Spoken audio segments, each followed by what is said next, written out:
Hello and welcome to this episode of the Business Spotlight. Today we are joined by Martin Adams. Hiya there, Martin. Hiya, my name's So, if you're yeah. joining us for the first time today, what is the Business Spotlight? I hear you say. So, the Business Spotlight, it's been introduced. We interview a lot of local businesses and obviously local business owners about their business and about their business challenges. And it's been the feedback we've been getting is from our listeners is there's other business owners out there this resonates with, people that have either just started a business or they've already been on that entrepreneurship journey. So you're in the right place if that's what you're here for. So Martin, if you can just kick things off for us by letting our audience know who you are, what you do, and how long you've been doing it for. So my name is Martin Adams. I'm the managing director of Express Telephony Limited. I've been in business for coming up 40 years shortly, and we do telecommunications for businesses, not so much for domestic, but mainly for business users up to corporate level from a single user. Yeah, that's about it. Wow, 40 years. That's amazing. Yeah, 40 years. Yeah, been a lot of Congratulations. change. Just a little bit. Yeah, well, we'll get into that. But yeah, that's amazing. 40 years. Well, kudos to you, sir. That's an amazing achievement, just even that in itself. So, what is it that you would say? I mean, 40 years. Wow. I mean, what is it that you do differently to the competitors out there, Martin? I think we've always listened to customers' requirements first before we jump in with what we can make a profit from. So it's about providing a solution to people's needs. And in lots of cases, it's trying to identify pain points in people's communications. That can be quite tricky if you don't know what you're looking for, basically. After 40 years, I think I've got it down quite well. Yeah, you've probably mastered the art of that side of things. Yeah, absolutely. No, brilliant. Well, that's a very nice, concise way of looking at it, and to differentiate yourself from the competition out there. So, thank you for that share. So, what's the journey been like? I mean, obviously, 40 years is a mighty long time. So, I mean, just maybe give us a whistle-stop tour of that journey so far. So when we first started in 1985, the market for telecommunications was really only domestic. It had only just been liberalised from being a monopoly from BT, although some might argue it's still a monopoly. Yeah. Nevertheless, but so we sold domestic telephone services from a shop in Hertford originally. And as that progressed and migrated to better things, business telecommunications started to appear. We got into business telephone systems, and we didn't really look back after that. We sort of left the domestic market and we moved into the commercial market, if you like, because there was a need for it.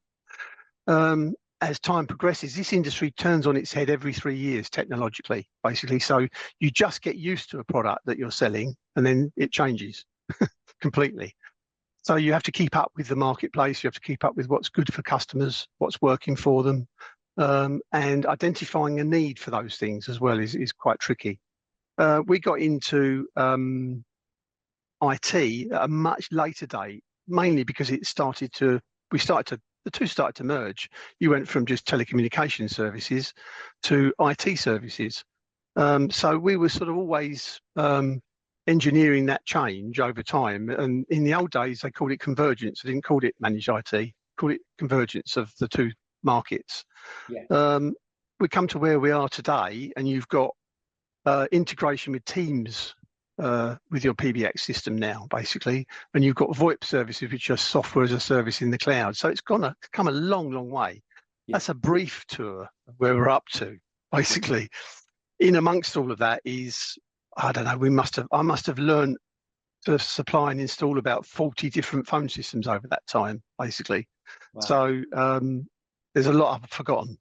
Well, I was going to say, I think, the 40-year whistle-stop tour, I don't know, you might have missed a couple of decades out there, Martin. I've missed 2 decades out, because otherwise we'll be talking about it for another 40 years. Yeah, no, I mean, it's given us a nice overview. Thanks very much for that.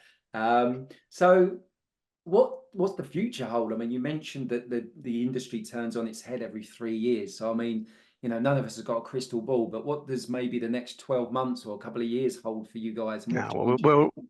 Yeah, we're already in it. We're already in it with the AI thing. The burgeoning market for AI within the telecommunications and the IT industry, well, it's at the forefront of where technology is taking us in the future, basically. AI will take us somewhere towards, well, we're already seeing it. We're already seeing automated services that are built around AI, basically. So call recording and stuff like that. All of that sort of stuff is beginning to appear. I think the Internet of Things is something that's been talked about for the last 10 years. I think we're in that as well. I already think it's not going to be your kettle will tell you when it needs to boil, needs more water, or your fridge needs to be topped up. It's all of those bits of technology in the background that you don't see and don't want to see during the day, basically. Be that domestic or business. So that's where your marketplace is going to be, or my marketplace is going to be in the next few years, certainly. Where we are with that, that's hard to say. It's hard to say where it's going because it's a new marketplace again. And it's that bit where I said it turns on its head every 3 years. Well, we're at the beginning of that turnover period where everyone's going, okay, well, AI, what do we do with this? This is a great idea. How do we fit it in to our technology, to our business? How does that work for us? How can we make money from it? Is what everyone's saying, basically. So when your clients ask you those questions, what do you say? Well, it's hard to say. It's hard to answer at the moment. We're always looking at the technologies it's coming up as we see it coming towards everybody, basically to see which bit will fit our particular model of business, and where it will fit in customers' models as well. And I mean, obviously, the marketing market has made a real big thing of AI. It's a really big part of it, basically. So, but marketing isn't all of it. You've got to deliver some goods attached to the back end of it as well. And that's still coming. Our industry is always a little bit slower with they're great at the front end, basically coming up with the ideas, and then very slow with the technology out in the field to put out there. But I can see it's going to be the internet side of things. We're going to be more and more automated using AI, basically. A lot of the particularly from the service and support point of view, at the moment, people don't really like the idea of paying for IT support. Basically, they see it as a dry sale. They see it as something they have to spend. That, well, my PC's all right, it's working. What do I need IT support for? I'll ring you when I get a problem. Basically, that's where I think you'll see AI fitting in much more, with applications that will run in the background, checking your PC, checking all your services, which they are beginning to do, basically automatically, and then flagging when there's something wrong to the engineer to look at, basically. So it'll cut the cost right down for IT support in the future. It'll make it easier for you as a client to use that service, basically. Okay, no, I like the sound of that. I mean, it's exciting times nonetheless, isn't it? Yeah, every 3 years is exciting. Yeah, that's one word for it, right? Yeah. Brilliant. Well, thanks for that share, Martin. I really appreciate your openness on that. So, I mean, moving on to yourself then as the business owner, what would you say? I mean, there's probably been a few, but if you was to sort of like reduce it down to just one that sticks to mind, what one lesson would you say, or one big lesson that really stands out for you over that period of time? Well, I wrote down something earlier. Let's just let me find that without making too much noise. What did I write? I wrote,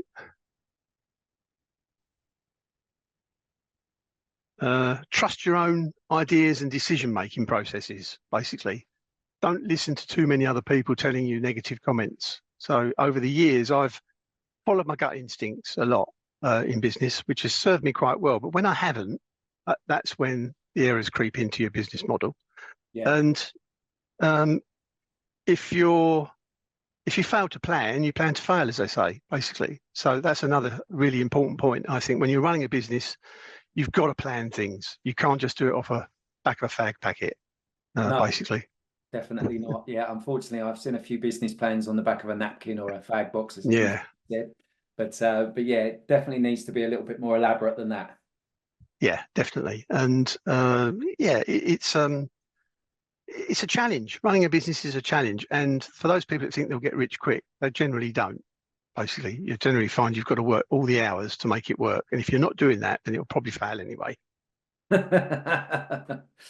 Yeah, okay. I think that's a very good point. And well, you made a few there. So yeah, I think that's going to resonate with quite a few of our listeners and watchers. So thank you very much for that, Martin. Okay, so we're going to go back in time, if it were possible, that is. And we're going to go back to a younger, say late teenage Martin. And you're going to get to give that Martin one piece of advice, one golden nugget. What would it be? if you're thinking of starting a business and you've an idea of what it is that you want to, if Martin had an idea of what it was he wanted to do, which he probably didn't at 18, basically, I would tell any 18-year-old, not just Martin, but I'd tell him to go and get a job first, basically.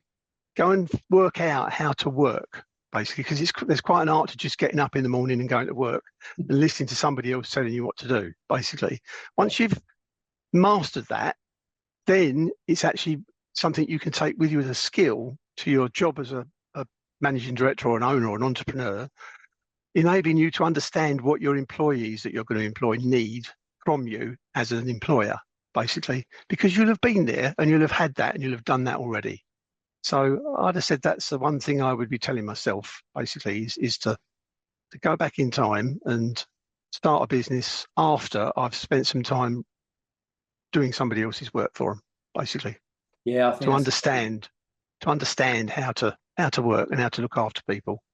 yeah, I think that's a really valid point that you've made there, because I think there's probably a lot of people that haven't necessarily had that joy, if you can call it that, of being employed and being the Yeah, employee, knowing it from that side of it. Because obviously there are a lot of people out there that become business owners at a very young age and don't necessarily have that wisdom or knowledge because they haven't experienced it. So yeah, I think that's a really good, valid point that will definitely resonate with a lot of our viewers and audience today. So thank you for that, Martin. It's another great share. So 40 years is a very long time. So, I've spoken to you many times now, Martin, and you're always very passionate about what you do. So, what is it that has sort of enabled you to have that fire, that sort of that je ne sais quoi, as they call it, to do what you do every day, every week, every month, every year? yeah, good question. I would say the one thing that I do is I like to work to begin with. I like to occupy my mind, and I don't feel like sitting around all day is a way of occupying my mind. So I tend to want to solve problems. Basically, it doesn't matter whether those problems are something on paper, something in a book, Sudoku, or whatever else. Generally, they're more engineering-based problems that I like to solve. In particular, I like to solve people's problems with their communications in this case, which is what makes me come back for more, because they're always different. Whenever I talk to every customer, and there's always something slightly different about their problem. And it's nice to solve an issue that maybe has been sitting around for a while that other companies have looked at and tried to solve. It's nice to find that solution, basically. Yeah. And the pleasure I get from solving that issue is worth more than the money I make from it. So that's probably why I'm still doing it. Wow. It's not the money. That's amazing. I love that answer. I mean, we won't tell your customers what you just said. No, no, don't tell them that. No. Ultimately, it's just to hear someone that sort of, even after 40 years, has still got that passion, that daily passion to solve people's problems. I love Yeah. it. Absolutely love it. Brilliant. So, Martin, you're in IT. There's going to be an awful lot of people that are going to want to connect, going to want to find out more, going to want to have a chat. You've got a wealth of Yeah. knowledge. I've had the pleasure of having many conversations with you, so I really am grateful for that. But just for those others out there that are listening to this, and there's a few elements I'm sure would have resonated, or they want to find out more about you and your business. So if they want to do that, what's the best way? How can they do that? They can do it several ways. They can email me. I'm susceptible to email. I tend not to just junk mail them. So they can email me. They can phone me. Obviously, that's an important one because that's what we do for a living. And of course, they can look at the website and contact me via the website. It really depends which way they want to connect, I guess. Okay, so would you like to share any of those with them? Yeah, I can share the email address is martin@expresstelephony.co.uk. Yep. And phone number, best number to get me on, probably via the main office number, would be 01920 876 220, and that will get you to me. And obviously the web address is www.expresstelephony.co.uk.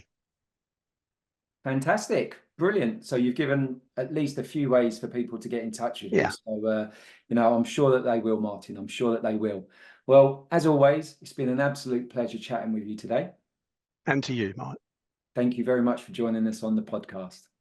No worries. All right. Speak to you soon. Yeah, Okay. absolute pleasure. Well, and for those of you watching, that is a wrap. That's the Business Spotlight, and we'll see you all again very soon. Bye for now.